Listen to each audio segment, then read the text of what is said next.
বানাবো শীতের নানা রকম সবজি দিয়ে গোলা রুটি। শীতকালে প্রচুর সবজি ওঠে, আর এই নানা রকম সবজি দিয়ে নানা রকম রান্না করেও খাওয়া যায়।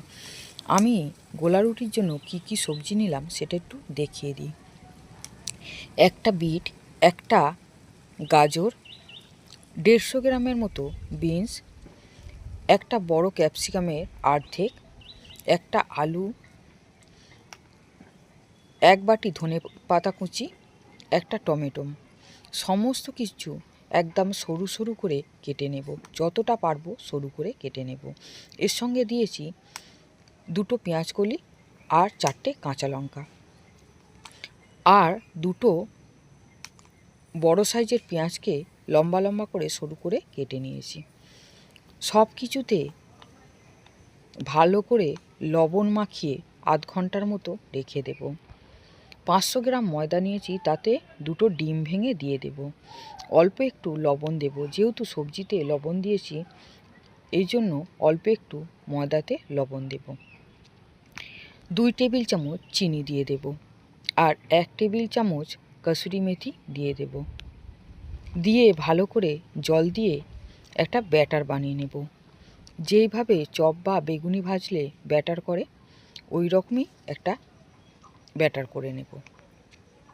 গ্যাসের উপরে একটা ননস্টিক কড়া বসিয়ে একটা কলা গাছের পাতার ডাঁটা কেটে নিয়ে একদিকটা থেঁতো করে নিয়ে একটা ব্রাশ বানিয়ে নেব। সাদা তেলের মধ্যে ব্রাশটা চুবিয়ে কড়ার গায়ে বুলিয়ে নেব। বেশি তেল দিলে গোলা রুটি বানানোর সময় চামচের গায়ে উঠে আসবে, এই জন্যে এটা বানাতে গেলে অল্পই তেল লাগে, বেশি তেল দিলে বরঞ্চ সমস্যা। এদিকে খাবারে কম তেলে ভালো পুষ্টি, সবজি দিয়ে যেহেতু বানানো, খুবই পুষ্টিকর এবং স্বাস্থ্যকর খাবার। আপনারা এই রকম খাবার সকালে বা রাতে বা কোনোভাবে সন্ধ্যার সময় টিফিনে বানাতে পারেন। বাচ্চা এবং বড়রা সবাই কিন্তু খুব আনন্দ সহকারে খাবে। এরপরে 2 হাতা ব্যাটার নিয়ে কড়াতে ছড়িয়ে দিলাম পুরো রুটির মতো করে, দিয়ে বেশ কিছুক্ষণ কড়াটা ঢাকনা দিয়ে রেখে দিলাম। কিছুক্ষণ বাদে ঢাকনা খুলে একবার উল্টে দিয়ে বেশ কিছুক্ষণ ভেজে নিয়ে আবার আর একবার দিয়ে দিলাম। আবার 2 হাতা ব্যাটার নিয়ে কড়ার মধ্যে দিয়ে দিলাম। একবার বানানোর পরে দ্বিতীয়বারে তেল না দিলেও চলবে। যদি যারা তেল কম খান, একবার তেল দেওয়ার পরে 2-3 বার তেল ছাড়াই বানানো যায়।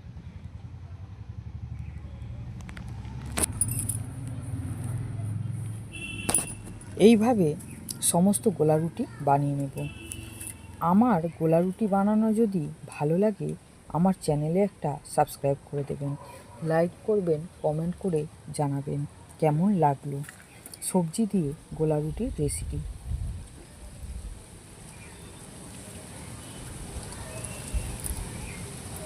এই আমার গোলা রুটি বানানো রেডি। আমি টমেটো সস দিয়ে পরিবেশন করলাম।